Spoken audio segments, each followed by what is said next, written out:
Hello everyone, welcome to my YouTube channel. Friends, आज के class में हम लोग डिस्कस करने वाले हैं टी बीम के एनालिसिस के बारे में। टी बीम का एनालिसिस का मतलब कि न्यूट्रल एक्सिस जो पास करेगा वो टी बीम में कहाँ से पास करेगा, उसकी वैल्यू कितनी होगी और कैसे कैलकुलेट करेंगे। इसके बेसिस पर ही हम या तो टी बीम का moment of resistance find out कर सकते हैं या फिर टी बीम को डिजाइन कर सकते हैं। क्योंकि जब तक ये पता नहीं चलेगा कि न्यूट्रल एक्सिस पास कर कहाँ से रहा है, हम ना तो मोमेंट ऑफ रेजिस्टेंस कैलकुलेट कर पाएंगे और ना ही उसका डिजाइन कर पाएंगे। तो स्टार्ट करते हैं आज का क्लास। देखिए, टी बीम में न्यूट्रल एक्सिस पास करे इसके लिए कुछ 3 केसेस बनते हैं। पहला केस, जब हमारे न्यूट्रल एक्सिस फ्लेंज में हो। फ्लेंज में हो इसका मतलब क्या हुआ कि न्यूट्रल एक्सिस का फ्लेंज में होना इस बात को इंडिकेट करता है कि जितना भी डेप्थ होगा, इस बीम का जो डेप्थ होगा डी एफ जो लिखा हुआ है, ये डेप्थ की वैल्यू एक्स से एक्स का वैल्यू कम होगा, डेप्थ का वैल्यू ज़्यादा होगा। मतलब डेप्थ यहाँ पर जो विथ डेप्थ ऑफ फ्लेंज है वो ग्रेटर होगा एक्स से। एक्स क्या है? डेप्थ ऑफ न्यूट्रल एक्सिस है। और जब ऐसा केस बनेगा तो ये क्या देख रहे हैं, ये एक रेक्टेंगुलर पोर्शन है। रेक्टेंगुलर पोर्शन का हम लोग मोमेंट ऑफ रेजिस्टेंस या फिर न्यूट्रल एक्सिस जो करते थे वो कहाँ करते थे? सिंगली रीइंफोर्स बीम में। तो same condition, same procedure, same analysis यहाँ पर भी अप्लाई होते हैं। तो सिंगली बीम का सब कुछ यहाँ पर सेम आ जाता है। अगर ऐसा केस होता है तो हम लोग सिंगली बीम का जितना भी फॉर्मूला जानते हैं, जितना भी हम लोग प्रोसेस या स्टेप जानते हैं, वो सब यहाँ पर अप्लाई हो सकता है। बात कर लेते हैं। तो टी बीम में ये आता है, इसको फ्लेंज फ्लेंज कहते हैं, इसको वेब कहते हैं। ये इसका विड्थ है, एक्चुअल विड्थ, इसका इफेक्टिव डेप्थ है। विड्थ ऑफ वेब होता है, डेप्थ ऑफ फ्लेंज होता है। ठीक है। इफेक्टिव विड्थ कैलकुलेट करने के लिए हमारे पास फार्मूला है बी एफ का, जो कि हम लोग पिछले वीडियो में बात कर चुके हैं। इसको बी एफ से डिनोट किया जाता है, बी एफ होता है। और यहाँ पर आपको टी बीम जब आइसोलेटेड होता है तो L not divided by L not बट्टा में बी प्लस में 4 प्लस में बी डब्ल्यू करके फॉर्मूला था, यहाँ से कैलकुलेट कर सकते हैं इफेक्टिव विड्थ के लिए। ठीक है। देखिए, x you less than D F I, अगर ऐसा कंडीशन बनता है तो हम लोग क्या करते हैं, सबसे पहले कैलकुलेट बी एफ करेंगे, मतलब इफेक्टिव विड्थ इसका टी बीम का। इफेक्टिव विड्थ कैलकुलेट करने के बाद डेप्थ ऑफ न्यूट्रल एक्सिस इसका कैलकुलेट कर लेते हैं, जो कि C is equal to T apply करते हैं। आपको याद होगा कि सिंगली रीइंफोर्स बीम में भी न्यूट्रल एक्सिस का डेप्थ कैलकुलेट करने के लिए कंप्रेशन फोर्स को टेंशन फोर्स के बराबर में करते थे, और यहाँ से हम यहाँ पर एक्स यू फाइंड कर सकते हैं। ठीक है। सी का फार्मूला वही है, टी का फार्मूला भी वही है जो हम डिराइव किए थे जब सिंगली का हमने क्लास में बताया था। तो अगर आपको इसमें पार्ट में कन्फ्यूजन तो सिंगली वाला वीडियो आप जाकर देख लीजिए, आपका क्लियर हो जाएगा। ठीक है। तो यहाँ से न्यूट्रल एक्सिस हम फाइंड कर लेते हैं, और जब न्यूट्रल एक्सिस हम देखते हैं, सपोज हमारे न्यूट्रल एक्सिस के वैल्यू आए होगी 100 mm एंड डी एफ दिया होगा 150 mm। तो मतलब हमारा हमारा जो एजम्पशन था वो सही होता है। और यहाँ पर क्या करते हैं कि एक्स यू लेस देन होता है डी एफ, मतलब हमने जो मान के चलता है वो सही साबित होता है। तो यहाँ से मोमेंट ऑफ रेजिस्टेंस हम कैलकुलेट कर लेते हैं। ठीक है। तो मोमेंट ऑफ रेजिस्टेंस जैसे कि सिंगली में कैलकुलेट करते थे, कंप्रेशन साइड के लिए C into L A, L A क्या होता है? लिवर आर्म होता है। एंड टेंशन साइड के लिए टी इंटू एल ए, टी इंटू एल ए टेंशन फोर्स इंटू में लिवर आर्म। सारा फार्मूला सेम है, तो यहाँ पर कुछ भी याद रखने की ज़रूरत नहीं पड़ेगी। जैसा कि प्रोसीजर आप सिंगली में करते थे, यहाँ भी डब्ल्यू में टी बीम में भी न्यूट्रल एक्सिस फाइंड करने के बाद जब केस बनता है x you less than D F का, तो वहाँ पर भी सेम प्रोसीजर को अपनाना है। ठीक है। बात कर लेते हैं सेकंड केस का। सेकंड केस में होता क्या है, सेकंड केस में कंडीशन क्या कभी ऐसा बनेगा कि x you greater than D F हो जाए, मतलब डेप्थ ऑफ न्यूट्रल एक्सिस ये डेप्थ ऑफ फ्लेंज से ज़्यादा हो जाए। डेप्थ ऑफ मतलब कि न्यूट्रल एक्सिस कहीं यहाँ से पास करेगा, मतलब कि न्यूट्रल एक्सिस यहाँ वेब में पास करना है। वेब में यहाँ पर न्यूट्रल एक्सिस कहाँ यहाँ से क्रॉस कर रहा है? तो वेब से क्रॉस कर रहा है। देखिए, कंडीशन दो ही हो सकता है, या तो न्यूट्रल एक्सिस इसके फ्लेंज से होकर के क्रॉस करे, या तो न्यूट्रल एक्सिस इसके वेब से होकर क्रॉस करे। तो जब फ्लेंज से होकर क्रॉस करेगा तो हमको सारा प्रोसीजर सिंगली का ही फॉलो करना होगा। लेकिन जब वेब से क्रॉस करेगा तो इसमें 2 केस अप्लाई होते हैं। पहला केस बनेगा, डेप्थ यहाँ पर छोटा तो हो जाएगा न्यूट्रल एक्सिस से, लेकिन एक केस ऐसा बनेगा कि डेप्थ जो होगा, width of effect depth of जो फ्लेंज होगा वो लेस देन होगा 3/7 टाइम्स ऑफ एक्स यू। अब ये 3/7 टाइम्स कहाँ से आया? तो आपको याद होगा सिंगली में जब हमने एनालिसिस कराए थे तो ये बनता था हमारा स्ट्रेन डायग्राम, ये बनता था स्ट्रेस डायग्राम।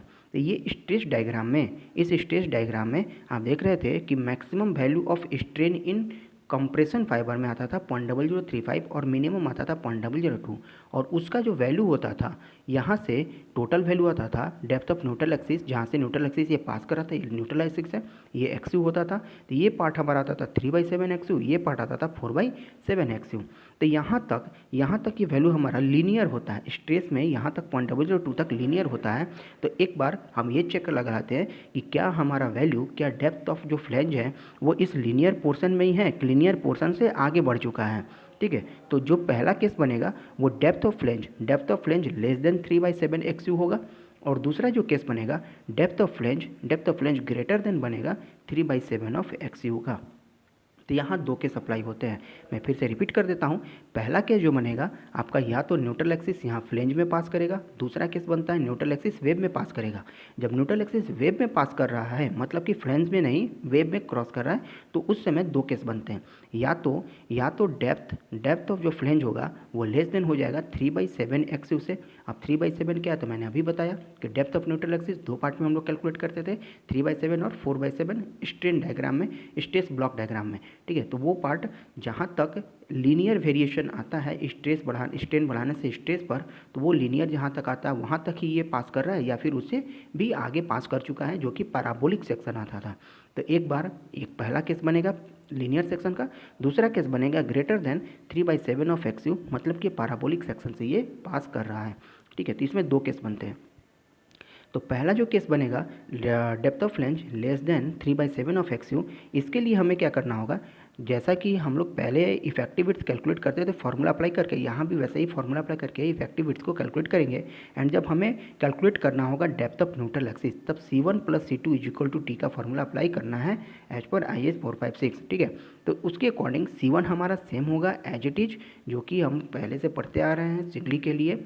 ठीक है, 0.36 FCK XU × BW यहाँ लिखना है, क्योंकि यहाँ पर विड्थ ऑफ जो वेव होगा वहाँ पर न्यूट्रल एक्सिस जो है वेव से पास कर रहा है, तो यहाँ पर बी के जगह पर BW यूज करना है। हमेशा ध्यान देंगे कि यहाँ पर गलती बहुत होता है कि यहाँ बी के जगह पर कभी कोई स्टूडेंट बी यूज कर लेता है, कभी BF यूज कर लेता है। तो नहीं, यहाँ पर जब न्यूट्रल एक्सिस वेव पे से पास कर रहा है तो यहाँ पर BW होगा, जब न्यूट्रल एक्सिस फ्लेंज से पास कर रहा होगा तो वहाँ पर BF की वैल्यू होगा। जैसे कि इस केस में जो हमारा पहला केस है, यहाँ पर देख रहे होंगे यहाँ पे हमने BF लिखा हुआ है, मतलब कि यहाँ पर न्यूट्रल एक्सिस फ्लेंज में पास कर रहा है, तो हमने यहाँ पर BF का वर्ड यूज किया हुआ है, और यहाँ पर जो है न्यूट्रल एक्सिस वेब में पास कर रहा है, इसलिए BW का यूज किया हुआ है। बात कर लेते हैं C2 का। तो C2 क्या होता है, स्ट्रेस इनटू एरिया। स्ट्रेस हो गया डिजाइन स्ट्रेस, कंक्रीट पे लगने वाला 0.45 FCK होता है। ये कहाँ से वैल्यू आया, देखिए ये वैल्यू यहाँ से आता है। स्ट्रेस ब्लॉक डायग्राम में आपको याद होगा कि ये वैल्यू कुछ इस तरह से आता था 0.45 FCK। तो यहाँ से ये स्ट्रेस हो गया, और इसके लिए एरिया की जो वैल्यू आती है वो BF - BW होता है, मतलब कि टोटल ये जो विड्थ है, टोटल यहाँ पर जो इफेक्टिव विड्थ होगा माइनस कर देंगे BW का, तो उस पर जो लगने वाला पार्ट होगा वो उसके एरिया में आएगा। तो ये हमारा आ गया C1 + C2 = T। टी की वैल्यू हमारा एज इट इज सेम है 0.87 FI AST। यहाँ से हम XU को कैलकुलेट कर सकते हैं। जब XU कैलकुलेट हो जाएगा तब हम ये कंडीशन चेक कर लेंगे कि क्या ये हमारा जो कंडीशन था वो अप्लाई हो रहा है कि नहीं हो रहा है। अगर वो कंडीशन अप्लाई हो रहा होगा मतलब XU ग्रेटर देन आता है DF से, एंड DF जो होगा लेस देन होगा 3/7 ऑफ XU से। अगर ये कंडीशन अप्लाई हो रहा है तो आगे हम लोग मोमेंट ऑफ रेजिस्टेंस की तरफ में मूव करेंगे, एंड मोमेंट ऑफ रेजिस्टेंस होगा C1 × lever arm 1, C2 × lever arm 2। C1 lever arm 1 का formula as it is same है, जो कि हम सिंगली और डबली में करते आ रहे हैं। और C2 की वैल्यू यहाँ पर जो ऊपर में हमने देखा 0.45 FCK DF। अब देखिए 0.45 FCK इंटू में DF BF - BW इंटू में D - DF/2, ये आ गया इसका लीवर आर्म का वैल्यू।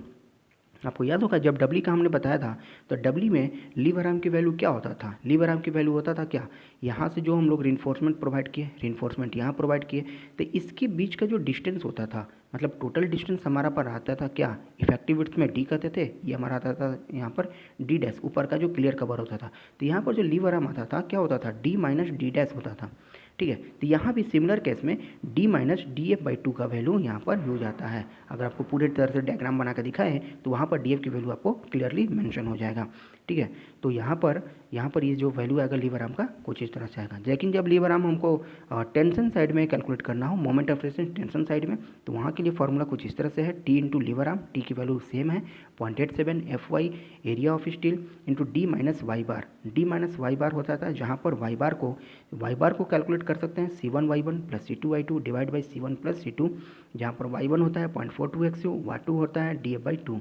तो कुछ ये फार्मूला है। देखिए फ्रेंड्स, ये जो फार्मूला है आपको याद रखने पड़ेंगे या फिर मोर प्रैक्टिस करने से आपको ये याद हो जाएंगे। इसका कोई और दूसरा मेथड नहीं है जहाँ से आपको डिराइव कर सके। डिराइव करेंगे तो हो जाएगा, लेकिन बहुत लंबा प्रोसेस हो जाएगा, इसलिए आपको याद रखना ही पड़ेगा। तो इसलिए आप इसको प्रैक्टिस करते रहेंगे तो आपको याद में रहेगा। जो तीसरा केस बनेगा मतलब हमारा डीएफ की वैल्यू ग्रेटर हो जाएगा, डीएफ की वैल्यू हमारे पास ग्रेटर हो जाएगा 3/7 XU से। तो उस केस में क्या करना है, हमको डीएफ जो है इफेक्टिव विड्थ तो कैलकुलेट करेंगे as it is same process जो हमारा प्रोसेस अप्लाई होता था, लेकिन न्यूट्रल एक्सिस जो यहाँ से डेप्थ ऑफ न्यूट्रल एक्सिस यहाँ पे कैलकुलेट करेंगे वो फार्मूला होगा C1 प्लस C2/2। देखिए ये सेम फार्मूला है। यहाँ जो सेकंड केस है और थर्ड केस है, ये दोनों ही सेम है, सिर्फ एक जगह का डिफरेंस है। डिफरेंस है कहाँ पर? डिफरेंस यहाँ पर डीएफ है, जो कि यहाँ पर डीएफ में वहाँ पर न्यूट्रल एक्सिस पास कर रहा था। यहाँ पर ये आ जाता है वाईएफ आ जाता है। वाईएफ का मतलब क्या हुआ कि देखिए यहाँ पर वाईएफ का मतलब क्या है कि डीएफ हमारा कहाँ तक आता है, जहाँ तक कि स्ट्रेट लाइन हमने मान के चला, ठीक है। और वाईएफ क्या हो गया, ये पैराबोलिक सेक्शन में भी आ गया। तो एक फैक्टर इसको वाईएफ कहा जाता है, वाई इंटू एफ। ये वाई एफ फैक्टर है जो कि पैराबोलिक एरिया और रेक्टेंगल एरिया के बीच में लगने वाला होता है। मतलब इससे अगर मल्टीप्लाई कर देते हैं तो हमारे पास जो एरिया मिलेगा वो रेक्टेंगल मिलेगा। मतलब यूनिफॉर्म स्ट्रेस का डिस्ट्रीब्यूशन इस एरिया में होता है, तो उसके लिए डेप्थ जो कैलकुलेट करना होता है वो वाई एफ कहलाता है। इस वाई एफ की वैल्यू जो होगी, ये वाई एफ कैलकुलेट करने के लिए हमारे पास जो फॉर्मूला दिया गया है वो है 0.65 DF प्लस 0.15 XU, ठीक है। यहाँ से हम लोग वाई एफ को कैलकुलेट कर सकते हैं। देखिए ये सेम फार्मूला यहाँ भी न्यूट्रल एक्सिस डेप्थ को कैलकुलेट करेंगे, C1 plus C2 is equal to T. C1 की value as it is same, C2 की वैल्यू स्ट्रेस इंटू एरिया है, एरिया की जगह पर Y F into B F minus B W. वहाँ पर जो सेकंड केस था यहाँ वाई एफ की जगह पर डी एफ था, बाकी सब सेम है। टी की वैल्यू भी यहाँ पर सेम है। सारे वैल्यू पता होते हैं, सिर्फ एक वैल्यू नहीं होता है जहाँ जिसको XU कहा जाता है। यहाँ से हम लोग XU कैलकुलेट कर लेंगे। XU कैलकुलेट करने के बाद हम यहाँ से moment of resistance easily calculate कर सकते हैं with the help of formula 0.36 FCK XU। देखिए यहाँ बीट की जगह BW लिखा हुआ है क्योंकि न्यूट्रल एक्सिस वेब से ही पास कर रहा है। D-0.42 XU है, ठीक है। लीवर आर्म 1 की वैल्यू, यहाँ पर लीवर आर्म 2 की वैल्यू की बात करेंगे तो यहाँ लीवर आर्म 2 की वैल्यू D-YF/2 आ जाएगी। तो ये कुछ फार्मूला थे जिसके हेल्प से moment of resistance, compression and tension side में हम लोग कैलकुलेट कर सकते हैं।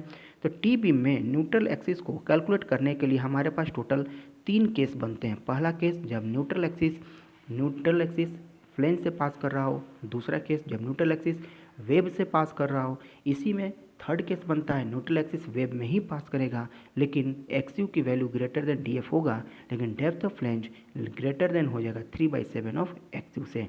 3/7 कहाँ से आता है? ये आता है स्ट्रेस डायग्राम से। मैंने सारा डिटेल्स में बताया है। तो आज के क्लास में इतना ही। उम्मीद है आपको ये टॉपिक क्लियर हुआ होगा। मिलते हैं नेक्स्ट क्लास में।